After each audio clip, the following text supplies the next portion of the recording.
अस्सलाम वालेकुम, क्या हाल चाल है आप सबके। उम्मीद करती हूँ सब ठीक ठाक होंगे। आज मैं बनाने जा रही हूँ अरवी फ्राई।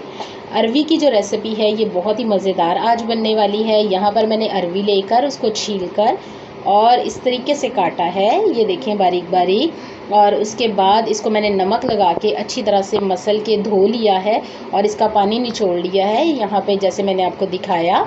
और इसके बाद इसको मैं करूँगी फ्राई करके निकाल लूँगी और उसके बाद मसाला भूनूँगी। उसके लिए मैंने लिया है प्याज बारीक कटा हुआ है, टमाटर 2 अदद और लहसुन अदरक का पेस्ट और नमक मिर्च वगैरह। तो मैंने यहाँ पर ली है कढ़ाई में मैंने थोड़ा सा ऑयल डाला है और उसमें मैं ये अरवी डाल दूँगी। इसको करूँगी अच्छी तरह से फ्राई कि इसका कलर जो है वो थोड़ा चेंज हो जाए। और फिर मैं आपको दिखाऊंगी कि इसका कलर जो है वो चेंज हो गया है। और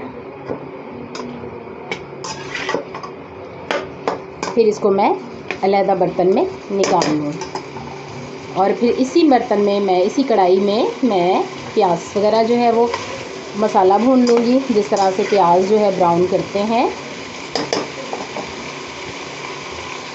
ये देखें इसका कलर काफ़ी हद तक चेंज हो रहा है और इसको थोड़ा सा और मैं फ्राई करूँगी और उसके बाद निकालूँगी और फिर प्याज डालूँगी और ज़्यादा थोड़ा और ऑयल डाल के और फिर इसको मैं अच्छी तरह से प्याज को फ्राई करूँगी। लेकिन फ़िलहाल इसको मैं अभी और थोड़ा सा फ्राई करके तो फिर निकालूँगी।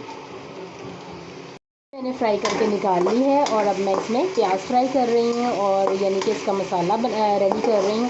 तो यहाँ पर ये देखिए मैं प्याज को अच्छी तरह से फ्राई करूँगी और उसके बाद इसमें अदरक लहसुन का पेस्ट डाल के वो भी अच्छी तरह से फ्राई कर दूँगी।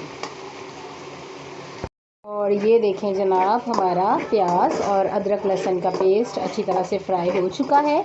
और अब इसमें मैं डाल दूँगी नमक मिर्च वगैरह जो मसाले मैंने आपको बताए थे वो डालूँगी। और अब इसमें लगाऊंगी पानी का छट्टा ताकि इसका अच्छा सा ज़रा बन जाए मसाला। और फिर मसाला भूनने के बाद मैं इसमें डालूँगी टमाटर ताकि टमाटर जो है वो भी अच्छी तरह से मिक्स हो जाए। और फिर जब मसाला अच्छी तरह से रेडी हो जाएगा तो फिर मैं इसमें डाल दूँगी अरवी जो हमने फ्राई करके रखी हुई।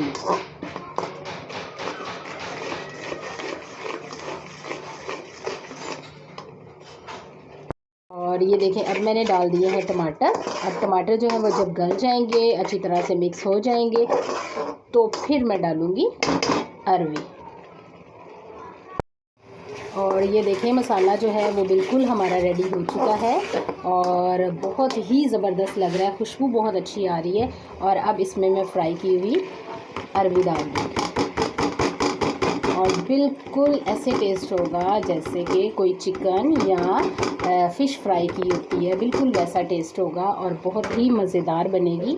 तो इसके देखें ज़रा कितना प्यारा कलर आ रहा है और कितनी मज़े की लग रही है। इसके ऊपर जब हम लोग हरे धनिए और हरी मिर्चों के गार्निश करेंगे तो बहुत ही मज़ेदार लगेगी। और जो बच्चे या बड़े जो हैं वो अरवी नहीं खाते वो भी खाएंगे, बल्कि उंगलियां चाटते रह जाएंगे। इतनी मज़ेदार हमारी जो अरवी है वो बनी है। अरवी फ्राई रेसिपी बहुत ही मज़ेदार और बहुत ही आसान सी है। तो अभी इसको मैं अच्छी तरह से भूनूंगी और थोड़ा सा पानी का छट्टा लगाऊंगी ताकि जिसमें थोड़ा सा कच्चा पानी या कसर रह गई है वो बिल्कुल अच्छी तरह से गल जाए। और ये देखें जनाब, हमारी जो अरवी है वो बिल्कुल रेडी हो चुकी है और इसके ऊपर हम गार्निश करेंगे ज़ीरा और अजवाइन की। अरवी जिसमें थोड़ी सी कसर रह गई थी फ्राई करने में गलने की, तो फिर वो भी मैंने कर दिया है पानी डाल के थोड़ा सा।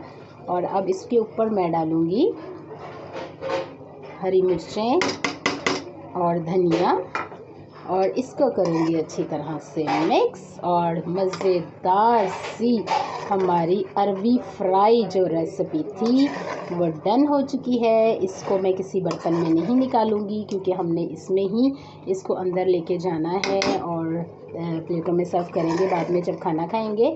तो इसके साथ मैंने बनाई है चपातियाँ, बहुत ही मज़ेदार लगेगी। और फिर मिलूँगी किसी नई और मज़ेदार सी वीडियो के साथ, तब तक के लिए अल्लाह हाफिज़।